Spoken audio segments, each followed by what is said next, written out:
This is the Skin in the Game VC podcast, hosted by Tom Wallace, entrepreneur turned venture capitalist and the managing partner at Florida Funders, along with Saxon Baum, general partner and head of investor relations at Florida Funders. You'll learn from the best about investing in early stage tech companies, so you too can gain the confidence and find the tools that help you succeed as an angel investor. Are you ready to get some skin in the game? Hello, welcome everybody. This is Tom Wallace, the managing partner of Florida Funders. I'm here with Saxon Baum. Saxon, how are we today? I'm doing well, Tom. Thank you very much. I hope you are doing well as well. I know we're getting you back to Florida here soon, right? Hey, it snowed out here in Utah. It is. That's the tall tale sign to get back it to snowed Florida. Yesterday. What is it, up in the mountains? What is it? September 16th. And so, I'm going to be back by the end of the month. Well, we miss you down here, so looking forward to getting you back in the studio. Well, thanks. Thought we'd get our listeners. We have a great guest on. You're going to meet our guest here shortly, somebody from the restaurant industry. And as we all know, technology is affecting the restaurant, or most people realize it's really affecting it finally, because they're slow to the party, but they're catching up. So, but before we do that, we'd like to talk about some, just what's going on out there in the world. The debates were last week. Oh my God, were they painful?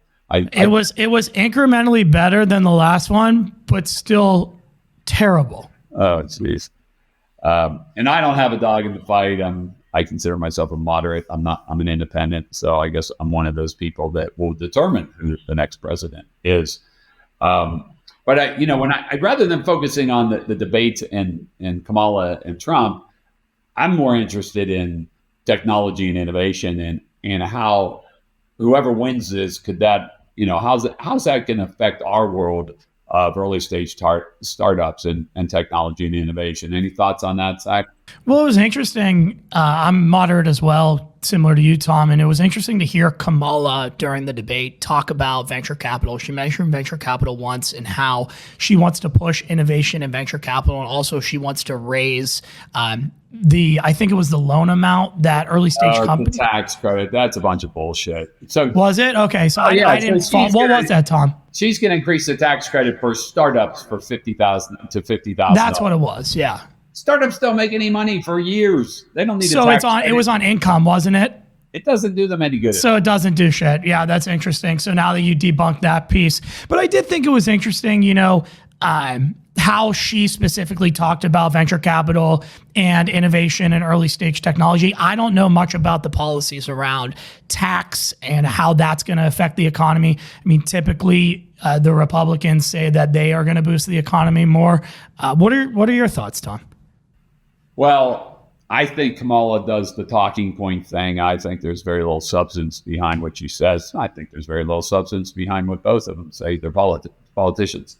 Not to be so negative, but I do believe that, when you have, and this is at a macro level, the Republicans tend to be more pro-business, more less regulation, less, most business owners, most founders, we want to build our business and get the government out of our way, leave us alone. I tend to think the Republicans are more that way. The Democrats are more, regulation. We need to regulate everything we can, and we need to tax everything we can. When you look at, some of the, she's on Trump for taxing the corporations. If you tax corporations, we're competing against the world for these companies. Heavily taxed corporations, they leave. They'll just go somewhere else. They can do that. So we saw that with Apple left. Look at Trump. On a micro level, look at California. Yeah. Tesla left, Oracle left. All these companies are leaving. They came to places like Florida and Texas where and New York, same thing. Why? Because we're not taxing them. So, that sounds good to tax big companies, but it really is not positive for tech and innovation, in my opinion. And then when you look at the regulation side of it, we're very tied, as you know, and I think most of our listeners know, we early stage tech investors, venture capitalists, are very tied to the M&A market, the mergers and acquisition market. And it's been pretty much dead for 18 months, 24 months, whatever. And it'll turn around at some time. Why is it dead? And it's a lack of liquidity in the market. So there's when you don't have M&A, you don't have exits, and you don't have investors who are flush with cash. They're already put it into their next, or founders that have big exit. They're ready to invest. And the woman that runs the FTC for Biden, Lena Khan, is very draconian, and you could argue that she's been a big part of why the M&A market has gotten pretty bad. I mean, she's part of it. I don't think she's, again, this is just my opinion. She's not the only reason, but we need the M&A market back for technology and innovation. Absolutely. It's good for startups. It's good for founders. It's good for investors. It's just getting the wheels moving again. It's getting the cycles moving again. And I mean, that parlays very well into today's announcement. So Jerome Powell, 2:00 Eastern time today, he's going to go, he's going to talk and hopefully going to cut rates here, maybe 25 bips, maybe 50 bips. We don't know exactly what it'll look like. But I think overall, especially for us, Tom, being venture capital investors, this is going to be big to get the M&A market going again, having leverage be less expensive, having private equity be able to get back to running their business models of using leverage, buying companies, buying our companies, which private equity is a huge buyer of our businesses. Talk a little bit about what you think is gonna happen here with some rate cuts and hopefully getting liquidity back into our market. Yeah, I mean, I echo everything you said. It's all good. It's just, I don't think this cut is going to make a big difference. It's going to be more about how many cuts, how frequently, and how low interest rates. I think the days of free money are over. I don't think we're going back to a 1% interest. The ZERP era is no more. Yeah. So, but it would be great to see them, the Fed over the next 6 months or whatever, reduce rates by a couple points. And I think it would help with private equity and their business model, because like you said, they use a lot of leverage, so they're using debt, and this has affected them. So it's all good, and then hopefully if we can, and what Powell's trying to do, I mean, he's looking at the data, if we all see it, is he's trying to avoid a recession. If we can, I don't think a recession is good for anybody, and so it's not good for our businesses. It's not good for our founders. So if he can successfully pull off this soft landing, man, that's exciting. And it looks to me like he's got a pretty good chance at it here. Yeah, I agree. And, he's taken a lot of criticism over the last several years. I actually believe he's done a good job of trying to wrangle in the economy post-ZERP era, printing money during COVID and trying to control inflation. It's not an easy job, obviously. And so now it becomes probably even a harder job trying to turn it around and get everything going again. Yeah, and I think going back to what we do in technology and innovation, I think that when we America, I mean, that's what makes our country great. I mean, it's entrepreneurship, it's technology and innovation. If we lose that, God help us. Yeah. And we have to think globally. We have to think, how do we compete? Not just here in the United States, but against all these other countries that are coming at us. And the more that we can have, investment and there's so much investment dollars that are going to be needed for AI, both on the storage and the whole infrastructure side, and why NVIDIA has gone to the roof and all that, but also on the energy side. So there's AI takes a lot more energy. I think I've heard that the ChatGPT search takes 10 times the amount of energy as a traditional Google search. I don't know if that's accurate, but something. Yeah, I mean, I've heard that as well. So whoever has access to cheap energy that's going to be a big part of this. So when I look at going back to the election, I tend to think the nuclear has got to be part of the answer. I don't think we can get there with just solar and wind as much as everybody would like us to. And I do think the Republicans are more open to clean, cheap, efficient nuclear. It gets back to regulation. If you're overrated, the pendulum swung too far, and China's investing heavily. Heavily. And it's safe. I mean, or it's proven at this point to be very safe the way that you can build these plants. Yeah, the new generation of plants, my understanding, are safer and they're not nearly as expensive and not as big. They don't need these crazy infrastructure bills to be able to build these.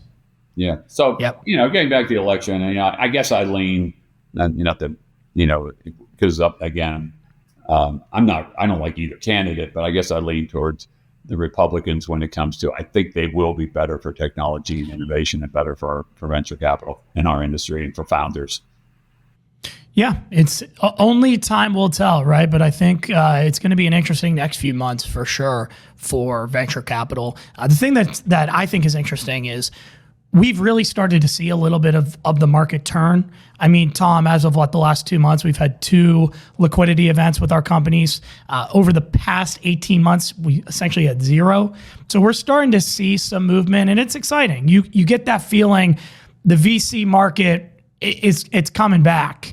And so markets are cycles. We've gone through a tough last 2 years, but I think we really are on the upswing right now. Yeah, I couldn't agree with you more. And our exit, partial exit that you're referring to, the company, we can say who it is, right? That's public, yeah. Yeah, so it's a local Tampa company, Roost, run by Aaron Sheridan, who's a really talented second-time entrepreneur. We invested in this company about 3 years ago. The company's doing really well. It's an AI company in the MSP space, if you know what that is, managed service providers. And the valuation on this company that Aaron got in this latest round was 30 times revenue. Yeah. So, that's super exciting for us as investors. It's super exciting for Florida, for a company. The company's valued now at $1/3 billion, like $340 billion or $340 million, $1/3 billion, and well on its way to becoming a unicorn. So, yes, things are promising. In the IPO market, we're seeing. I just had Frank Hancock visiting me here in Utah from Raymond James, and he's doing that. He's in the healthcare space, but he's doing a roadshow for an IPO right now. So that's good to hear. Yeah, the IPO market seems to be picking up, so that trickles down. So yeah, I'm optimistic and bullish. I think it's time, and we're ready, right? Absolutely, it's been a slug for the last 2 years. We've been battling through, and now it's time to get to the other side. So, Tom, why don't you kick it off, introduce our guest, and we're excited for the show today. Yeah, thanks, Sax. So we have with us a really great entrepreneur, founder. We're focused on a specific industry, which is the restaurant industry, which is near and dear to my heart because I grew up and Saxon, I think you did too. Weren't you a busboy? I did. I was a busboy and a waiter, so I know it well. Oh, from the age of 12, by the way, I was working illegally from the age of 12. From the age of 12, you got promoted. Right? And I grew up at the country club. I always tell people I grew up at the country club. No, my parents weren't members. I was working at the country club. Started as a dishwasher, then a busboy, then a waiter, then a bartender, and that's how I worked my way through high school and college. So, love the restaurant industry. I'm a big foodie. Love to cook. Love to eat out, like most of you. And today we have as our guest somebody who's really been in the industry, knows it very well, and operates. I don't know if you've seen this, but really in most cities in America now, everybody's gone away from chains. None of us want to eat in chains anymore, thank God. And in every city, you have 1, 2, maybe depending on the city, 3 restaurant groups that have multiple restaurants and they're different themes, and each one's unique and different. And that's who we have with us here this morning is Jeff Gigante, and Jeff runs the best, in my opinion. And by the way, full disclosure, investor.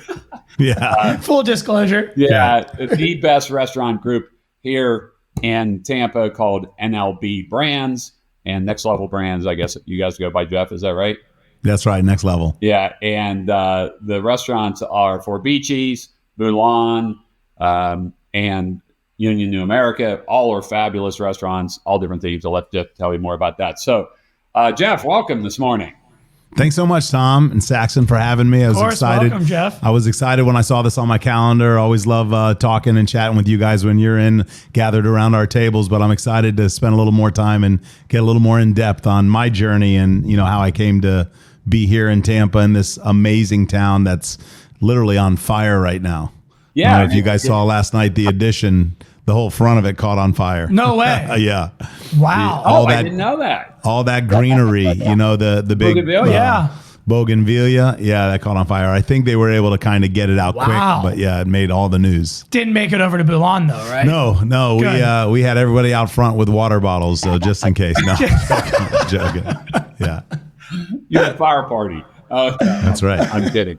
Well, we as you said, Jeff, Tampa's really on fire and Florida is, and we've been really, ever since post-COVID, just exploding, and it's so exciting to be a part of.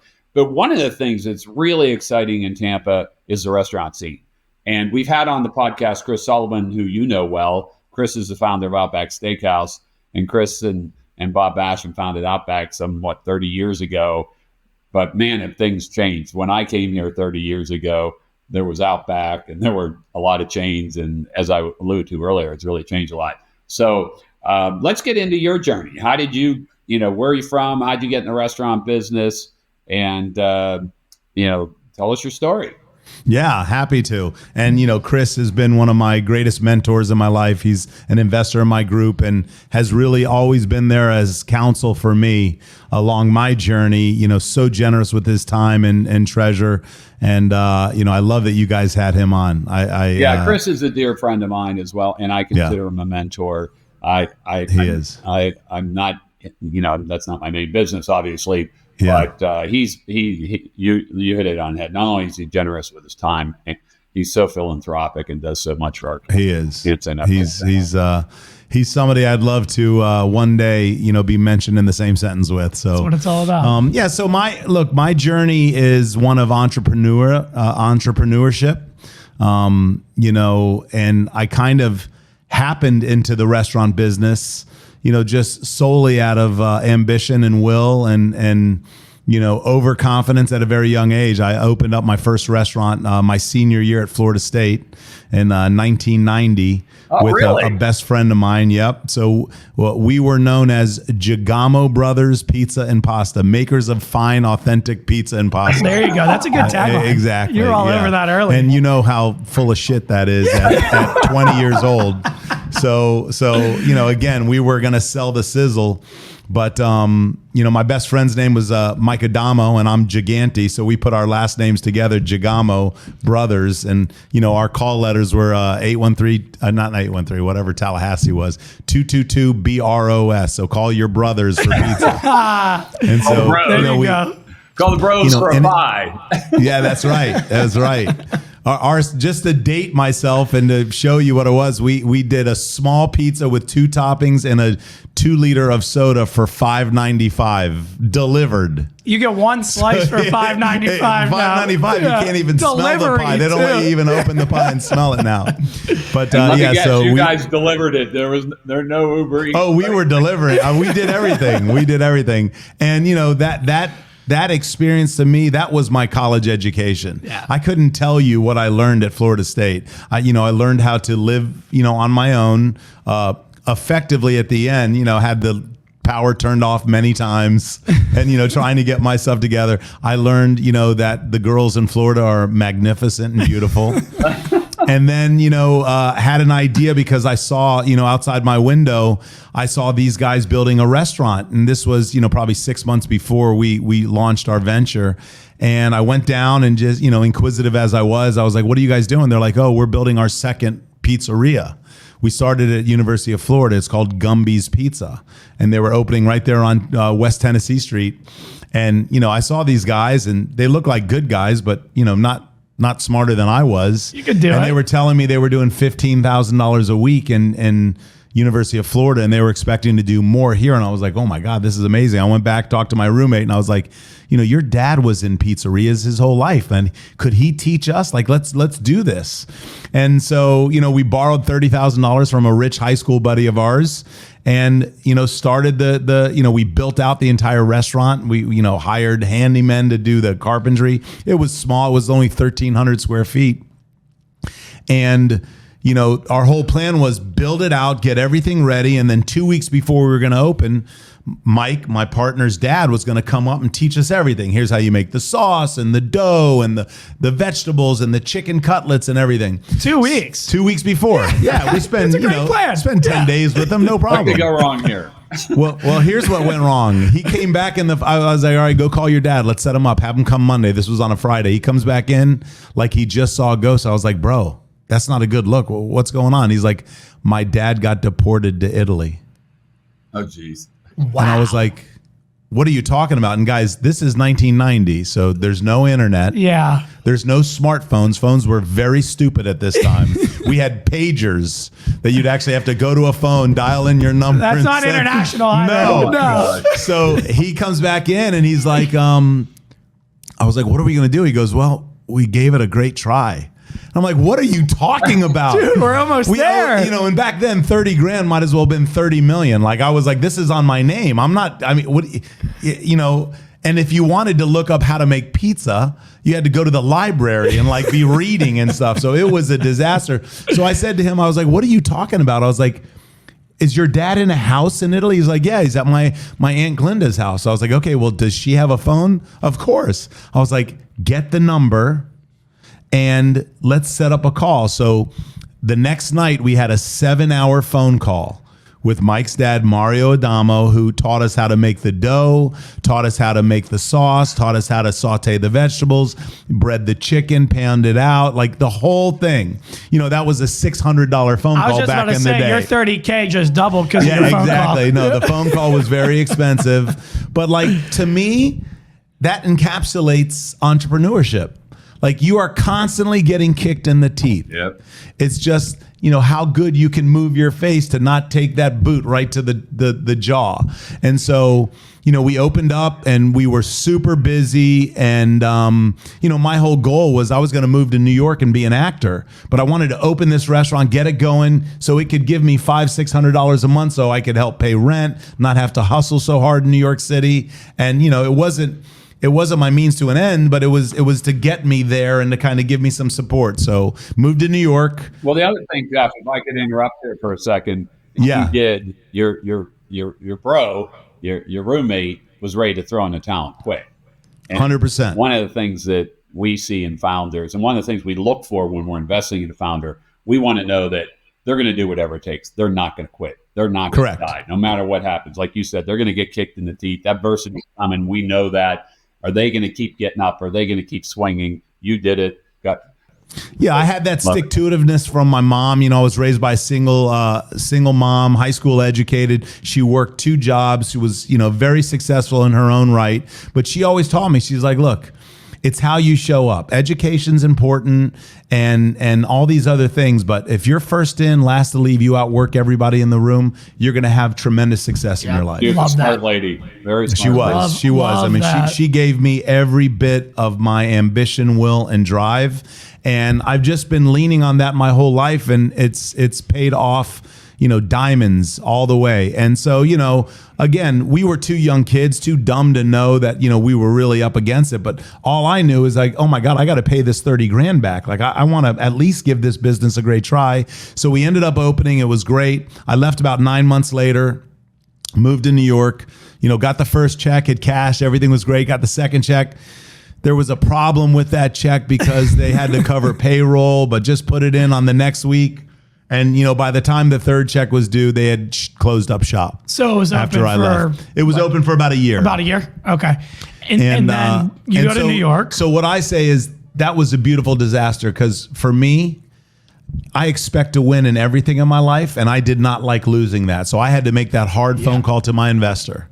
And, his name was Mike as well. And, he grew up with an icon of industry father who owned the largest abrasive company in the world. So, 30 grand to him might as well have been $30. It was nothing, yeah. But still, that being said, I called him and I was like, Mike, I've got to tell you, he goes, I already know. I called up there and the idiots have the phone disconnected. So I said, I'm so sorry. I'm going to pay you every penny of that 30 grand back. He goes, no, you're not. I lent that to you and your partner. I'm going to split that debt right down the middle. So you owe me 15 and I'll go after him for the other 15. I was like, oh my God, I just got a 50% raise. I was like, this is amazing. And so sure enough, over 2.5 years, waiting tables, selling fitness equipment, personal training, acting, I worked 100 hours a week, but I paid him off in 2.5 years at 15 grand. And, he wrote me the most beautiful letter that I keep to this day, just as a memento. And, he wrote this saying, Jeff, I got to commend you for what you did. Like, we had no real contract. We had no operation agreement, no loan, no promissory note. Like, this was an unsecured debt. This is a handshake You could have agreement. just told me to pound sand. But you made every payment. If you were late, you were calling me. So I'm writing this letter to let you know that I believe you're going to be one of my most successful friends in my life. That's awesome. And so I still talk to him to this day. He now lives over on the east coast of Florida, and he comes in, and I always buy his meal, and he's like, "Listen, that debt is paid. I want to pay here in my business." Back the 15 grand. Take the money. But we just sit back and look and laugh, and for me, your word is your bond. I gave him my word. And, I always wanted to have, great friends and investors that believed in what I was doing and took the ride with me. And I'm very proud to say to this day, Tom, you being one of them, thank you so much coming on board. And, as even with Next Level Brands journey, it's never what you expect it to be. Of course. I think, and we're showing now that it's going to be even better than we expected. But the first couple of years, as going through COVID and all of the delays and contractors being able to basically be absolved of any wrongdoing because of COVID. And, we had lots of challenges and had to raise within our own. We didn't go back for capital call, but we had to go on the street for another $5 million to get our job done. And we're almost 50% of that paid back in 2 years. And I know by the end of next year, we're going to be, 80% of that paid back. One thing, Jeff, that I want to go back to that you just said that Tom and I love to hear, and we heard this from two founders that we had on the podcast, the Vega brothers, who run a company called Lula. The fact that you put your investors first, you did the right thing, 100%. You paid that back. Absolutely. That is something that we look for, and we have seen a direct correlation with our entrepreneurs that care about their investors' money and take it as their own and spend it like their own, rather than just blowing dollars here or there. We've seen a direct correlation with success over the years. So for sure, that is a great lesson for all entrepreneurs listening right now. At the end of the day, in this life, and for me, the next is I want to be remembered as a person that always did the right thing. And, like I said, it's your word is your bond. It's a good thing to be remembered as. Yeah. When you said it never goes as you expect, Jeff, it reminded me, I had this board member, Bob Lang, what a great guy. And he didn't know anything about tech, but he was on my board. We were a tech company and would present, what we were going to do to the board. Maybe it was develop a new piece of software or whatever. And it'd always say, Tom, I don't know anything about that, but I do know this. I think it's going to take longer than you think. I think it's going to be harder than you think, and it's going to cost a hell of a lot more than you think. That's very true. And he was right, wasn't he, Tom? He was right every time. I've been building businesses for 30 years in the Tampa Bay area, and that rings more true than the converse, which is, it's going to only cost this. It's going to be done this time, and this is when we're going to be paying you back. And success is cheap, right? Exactly. Yeah. Right. Jeff, so you go to New York. Yeah. Do your thing there, working 100 hours a week. How did you end up back in Tampa? And then how did that parlay into your first big restaurant venture, which was GGO Group? As I said, I was, I've been entrepreneurial since I was 9 years old. Yeah. Opened up my first business selling golf balls back to the golfers from a golf course. Their own. Yeah, their own golf balls. Absolutely. With, and I'd package it with a soda, 3 for a soda for $3 or 6 for a soda for $5. And, again, I'd make myself a couple $100 every Sunday morning. And, when you're 9, 10, 11 and you got $1,000 on your mattress and you're not selling dope, you're doing really well for yourself. So, I was lending money, back then, this is in the late 70s, early 80s, interest rates were 11, 12%. So at 10, 11% interest, I was putting money on the street. So I just remember that, when we got pinched by the Rangers and had to close up shop there, I told my mom, I was like, look, I have this money. I want you to take me to Costco, I think it was, and I bought tons of candy, and I'd load up my backpack and I'd be selling candy at school. I'd make those toothpicks, cinnamon toothpicks or peppermint and all those. And you can buy a bazillion toothpicks for $1 at any grocery store. Yeah. And I'd be selling them 10 for $1, I think 25 for $3. It was, and I was making, hustler. I was a hustler. I was making sure, you gotta $25, be. $30. So when my mom was knocking me for my grades, I was like, Mom, pro rata, I'm making more money than the teachers. I'm working an hour at school making $30. Like, they don't make $30 an hour. And so she told me later in life, before I lost her, she's like, I always knew you were going to be successful, but that didn't mean I didn't want you to apply yourself for education. Like, who knows, if you wanted to become a lawyer or a doctor, you would have needed those grades. She was smart. She was smart. All over it. Yeah. And so, getting back to, again, up in Tampa. Yeah, ended up in Tampa. So in New York City, I was waiting tables, and I got with a group that had 5 restaurants, like Tom was talking about earlier. Yeah. They had 5 great different brands in New York City. And this was, friends of my cousins that lived up there that got me in, because when I first got up there, it was a couple years after the great stock market crash. So every waiter and bartender position was being taken by stockbrokers. Yeah, they needed something to do. They needed something to do. Yeah. They needed to earn money. So it was hard for me to find a job. So my cousin got me a job with this group. It was the Lanza Brothers, ABC restaurant group. And they had 4 or 5 of the hottest restaurants in New York City. And I started as a food runner. And, then worked up to their new Italian restaurant they were opening on the Upper West Side on 75th in Amsterdam called Ciccio and Tony's. And so I opened that restaurant with them. And of course, me being a brash, confident 21, 22-year-old, telling them I had my own pizzeria in Florida. And so we do the tasting, all the servers are there and we're training. Yeah. And the pizza and the focaccia bread comes out. And it was not good. I'm like, this is New York City, the best pizza in the world. How can my pizza be better than this? So of course, young, brash, more confidence than sense, the chef, Anthony, comes by and says, to our table of 5 waiters, what do you guys think? And I said, boldly, hey, the pasta is unbelievable. That sauce is great. The pizza and focaccia is not great. And, I was like, oh my God, I'm going to lose my job before I even have it. He goes, you know what? You're absolutely right. That's my brother's recipe. I didn't like it. The yeast didn't activate the flour properly. I said, hey, I've got a pizzeria in Tallahassee. We make amazing New York style pizza. I'd love to make my recipe for you. And again, thinking he's going to say, kid, you'll be all right. We'll figure it out. He's like, how's tomorrow? And so I'm like, holy shit, I'm calling my partner down in Tampa. What's the recipe? Give me the Walk recipe. me through the steps. Call your dad. I'm going all over the Battery downtown trying to find all the ingredients. And at that time, they invited their mom and dad, who were their financiers. Well, the dad was a gentleman named Frank Lanza. Frank Lanza was the senior president for, at the time, L'Oreal. L'Oreal was bought by Lockheed Martin, and then he went on to found L3 Communications. So as big, on CNN all the time. Big as you can be. Yeah, as big as you can be. Every black box, every X-ray screen, and every airport and every plane is made by L3 Communications. So again, I didn't know enough to know to be super nervous. So I'm there baking all morning, make the pizza and the focaccia bread, and I'm really happy with how it came out. They loved it, but I didn't realize I shot myself in the foot. I was going to open that restaurant as a server, making $300, $400, $500 a night. Instead, they're like, kid, you're great. You're the baker. Get in the kitchen. It's $550 a week. And you're going to be in. I was like, what? I'm like, no. Didn't and they're think that one through. I said, so here's the deal. I'm going to commit to that because I'm all in. I want to help. I want to be part of this. I'm excited to do it. But you've got to let me hire my replacement immediately. And, over the next 90 to 180 days, I want to step back out and get into the front of the house. They said, okay, deal.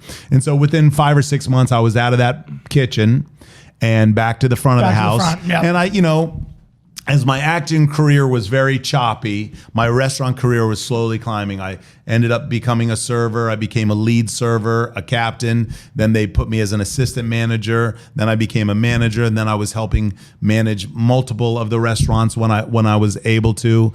And, I just remember, one autumn night there in New York City, I was working, I was serving on the patio. And I thought, this is the greatest business in the world. Like, you're bringing all these guests in, you're getting able to talk to them about what you're doing, and people are coming to celebrate or, just break bread. And so I went home and then, talked to my then wife, my college sweetheart I married when I was very young. And I said, I think that I want to kind of make a pivot. I mean, if I hit it in acting, I'm going to be traveling my whole life. Like, we want to have a family, we want to have kids, we want to lay down roots. Like, how am I going to go film a movie in Vancouver for 4 months? You with a child. And so I said, I think that, her family was from Vero Beach. I said, let's move back to Florida. Let's open up this restaurant. I'm going to pitch it to my partners here, the owners here, to invest in me. At that time I'd saved, I think 50 or 60 grand, just squirreling all my money away. And I said, I'm going to make this pitch to them. Are you in for this? And she's like, absolutely. And so that's how, all my partner Jimmy said at the time is, look, here's all I'm going to agree to. I will fly down there with you on your dime, and you'll put me up and you show me everything. And if I see value, we'll talk about it. And so I did, drove them all around Howard Avenue, drove them around West Shore, drove them to Ybor. At that time in, 95, Ybor was coming on, Centro Ybor. Yep. Tampa Stadium got, we were building a new stadium. Like, Tampa was coming on. All my friends were graduating law school and medical school, starting their families. I was like, I'll be able to raise some money. I need X amount of dollars from you. And all I need from you is to come down with me for the first 3 months. Get me open, and then you can come back and you'll have a beautiful southern, outpost. Got a home base here. So during the cold winters, you can come down and we'll have Chicho and Tony's Tampa, Chicho, New York. And when we opened that first restaurant, our awning said New York City and Tampa. Oh, that's great. And it was very cool. So he came down, and what I didn't realize, a bunch of personal, he was in a relationship that he wasn't happy with, and his kids were not loving the winters. So he ended up moving down with me. Like, he never left. That's awesome. We opened up 25 restaurants over the next 20 years in that group. What made you decide to go into the new venture? Yeah. You were doing well, cash flow was good. Right. Why did you then go and take that leap again? It's great question. So when your life doesn't become about money, we were making tons of money. Yeah. I was making more money than when I was that young kid, I wanted to make $100 grand a year. I'd be rich. Well, crushing those goals. Yeah. And money was never an issue. Yeah. But I remember one morning coming down, and my wife, she's like, you got to fix this. And I was like, what? And she goes, you're miserable. And I was like, yeah, but I mean, we're making all this money. We're set. What am I going to do? My life had been resolved to, I was in an office. I was doing site searches for different restaurants. It's not who I you wasn't are. in the people. Yeah. And my partner, my co-founder, Jimmy, had 2 kids, Matt and Stevie, that were wonderful kids. They're like nephews to me. And they grew up to be young men, and they wanted to leave their stamp, and their belief and their passion was in, takeaway, quick service, fast food, grab and go restaurants, Fresh Kitchen, Cali, Taco Dirty, Sweet Soul. That's where they wanted to go. My passion is in full service experiential, fine dining, having people create memories in our places. And so I just, thought to myself, I was like, 48, 49 years old. And I was like, I guess this is going to be the rest of my life. And, at that time, my then wife is like, since when do you ever lay down and die?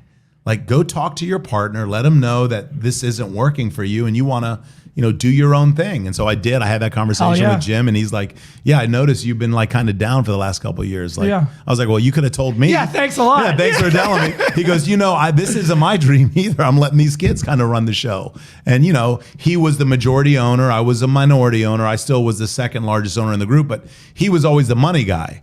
I was, and then 10 years into our run, I was investing dollar for dollar with him, but he never really could see me outside of that light of being, right below. Yeah, he was his kids were coming up, and I just kind of saw the writing on the wall. Like, I was now talking to a board of directors of kids that I had trained and that I had hired, and I didn't really have a say in my own company. So I at that point I said, look, I want to sell off some of my equity, and I'm going to do my own thing. And he's like, look, I understand it. I completely get it. I'm happy to invest with you if you'll have me, and I did.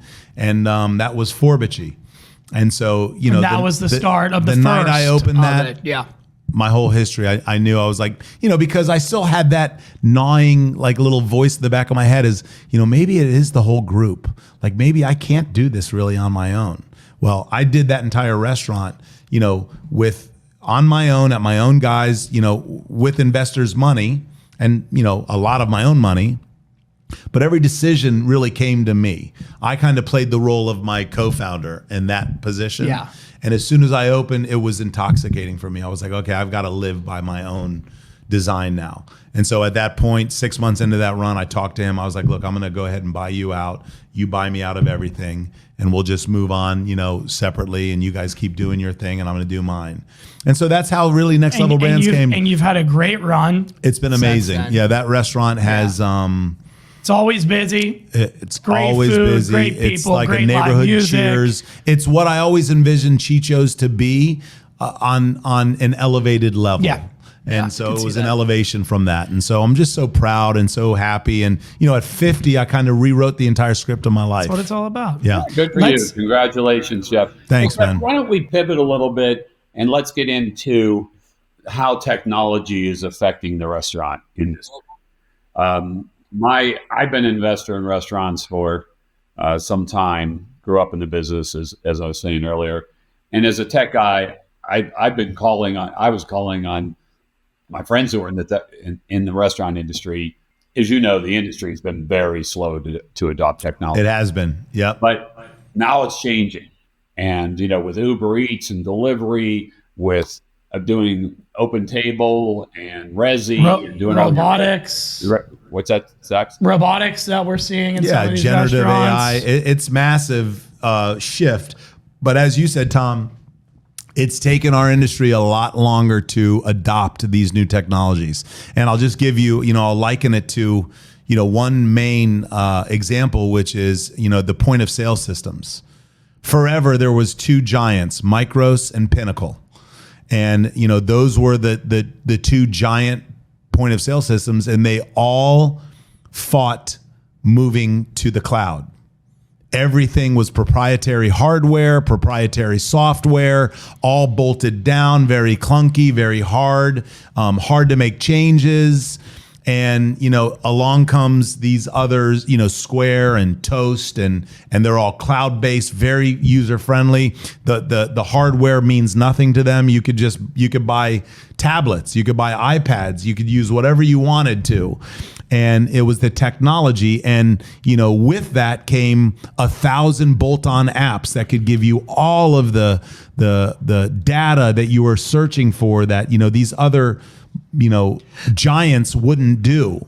And, they're all scrambling now. It's like, the head of New York City taxis scoffing at Uber. This isn't going to do anything. Are you kidding me? There's no chance. It's like Kodak camera saying digital. It's never going to happen. I constantly read, and I'm constantly seeking mentors. And I read the book called No Rules. It's the founding story of Netflix. I highly recommend it for any founders or any investors. But, it opens up with them at the desk of Wayne Huizinga, who owned Blockbuster. Yep. And they're there, they were a mail order, CD, DVD, back and forth. Yep. And they're like, look, you've got to buy our company. And they were burning through so much money at that time. And, Wayne Huizinga was like, well, why do I need that? He goes, we'll become your streaming arm. Like streaming. You're going to turn to streaming. He goes, streaming? He's like, what are you talking about? And he's like, it's moving, so everyone's going to be watching TV. They're going to watch their movies streaming live on the internet on their TVs. And Wei Huizinga says, one thing I do know is that'll never happen. And 2 years later to the date, they were bankrupt. Yeah, well, and I read the other book, Mark Randolph, the founder. Reed Hastings and him founded that. Yeah. Mark Randolph is a true founder, and I read his Yes. book.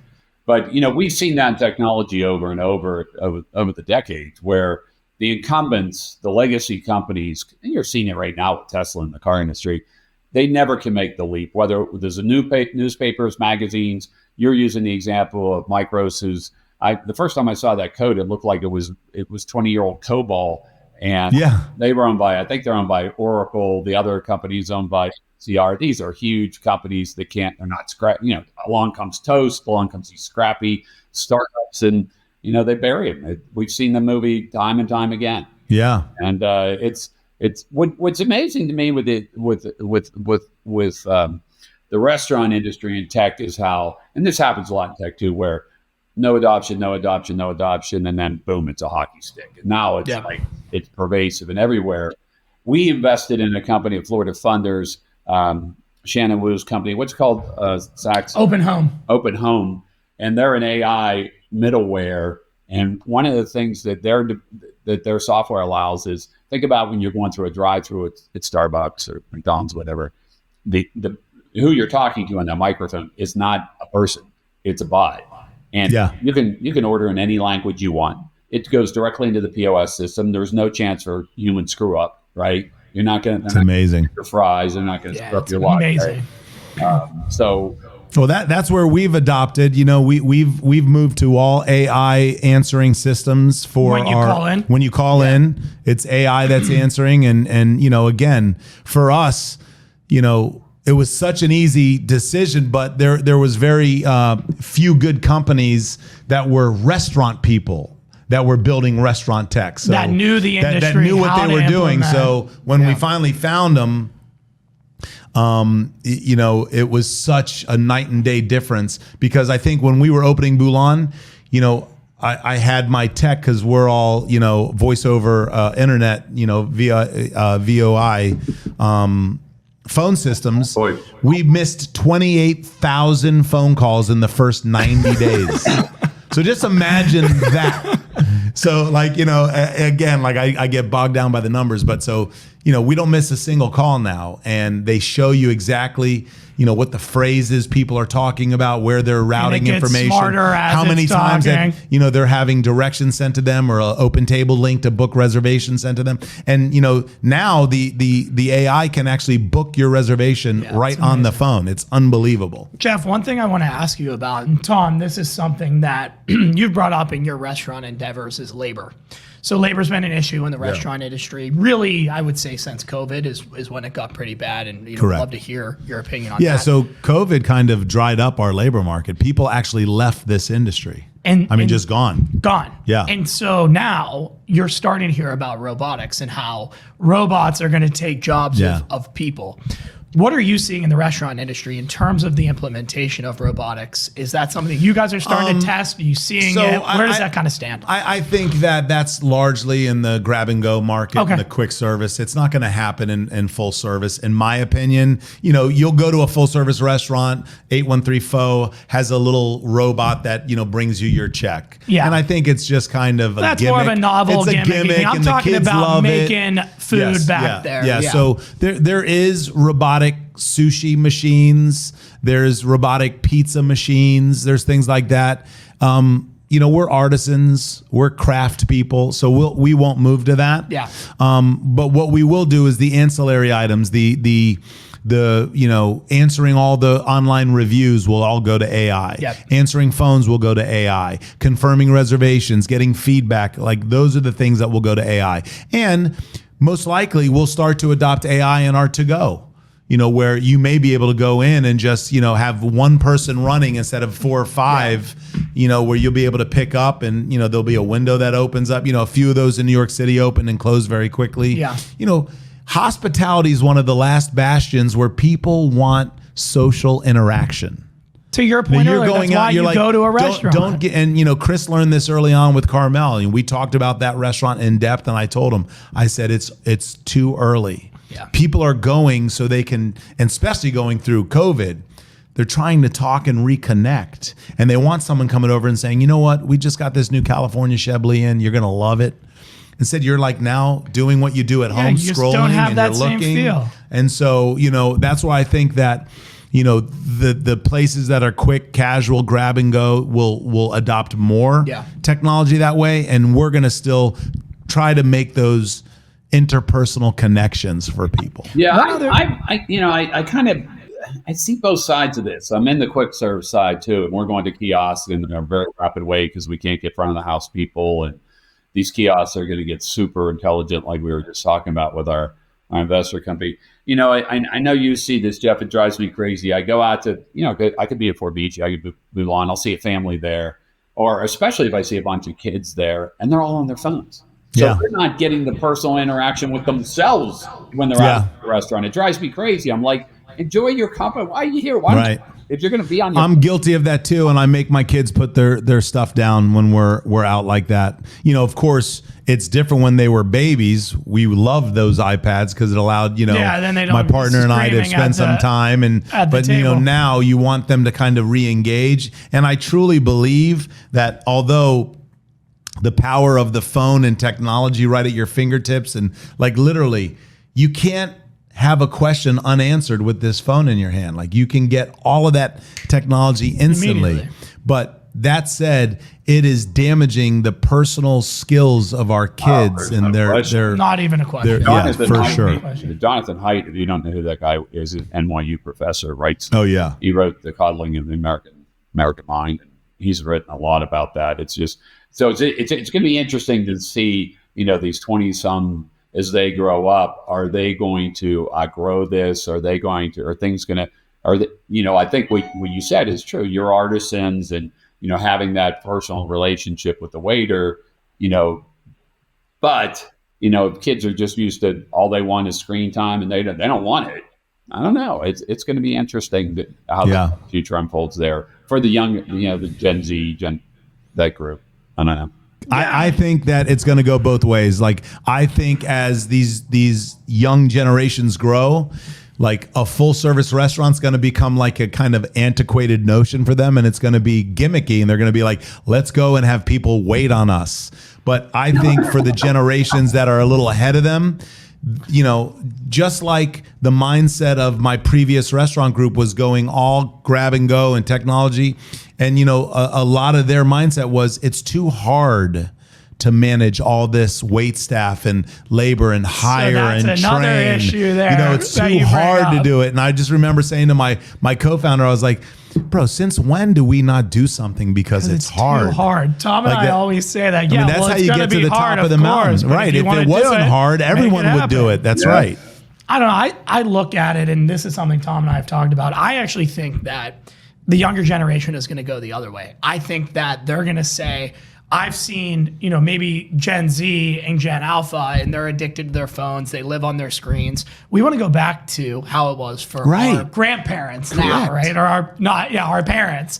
And so I think that there is going to be a bit of a renaissance. I do too. I believe it, and that was my core belief was, it's all coming full circle. And if anything you've learned through living life is, God, things are cyclical. It all comes back in. I mean, girls are wearing bell bottoms again. Like, you know what I'm saying? And so, like, for me, I truly believe that a true experiential dining experience is going to be something that becomes priceless for people. And you can sit around a table and have beautiful service and nice ambiance and just a getaway, a little tiny vacation from the hecticity of your life. 100%. Yeah. Tom, you want to bring us home? Yeah, let's wrap up. Jeff, this has been great.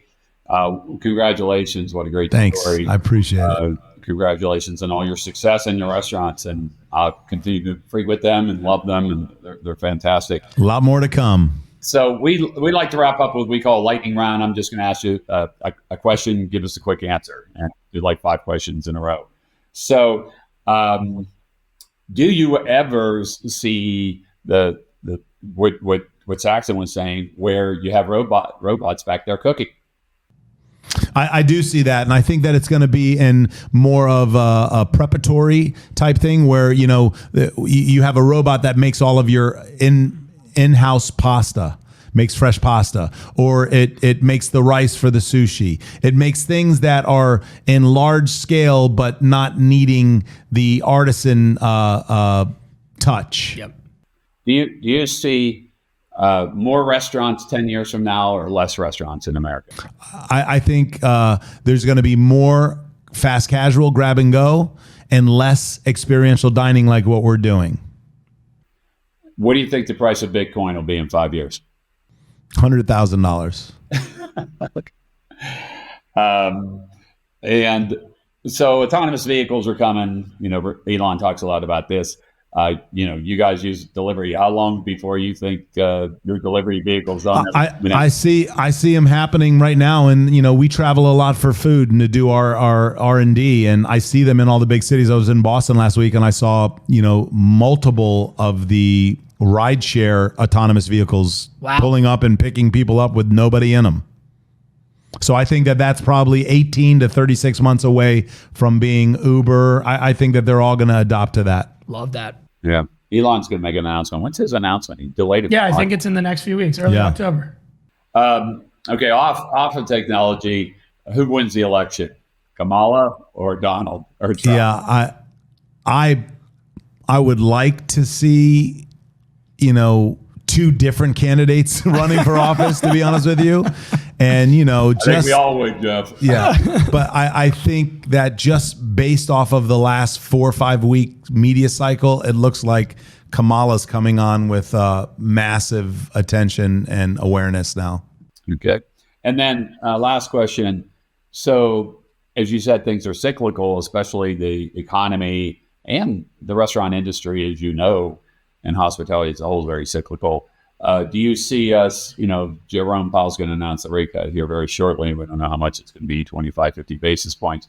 Do you see us going into a recession or do you see us, not and working our way, everything going on? I don't think it's going to be a full recession. I don't think the government's going to allow that to happen, but I do think that there'll be a little cliff there where things are going to tighten up for a tight bit.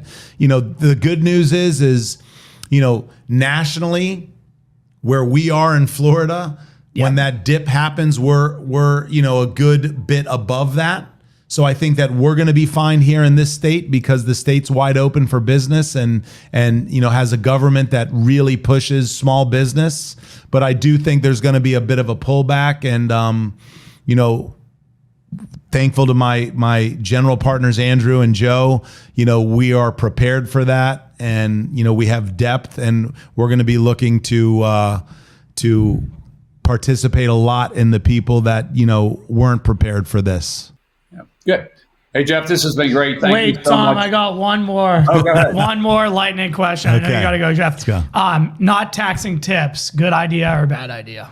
Not taxing tips. I think it's a good idea. Okay. The less tax, the better. There you go. All right, Tom, take us home. All right, Jeff, thank you so much. This has been great. And thank you. To our listeners out there, if you want to learn more about Florida Funders, just go to our website. If you're an investor, would love to welcome you to what we do. We like to say we get to go to work every day and work with young, talented, hardworking people who are chasing their dreams and trying to change the world. And it's so much fun to be a part of that. If you want to be a part of that, look us up at floridafunders.com.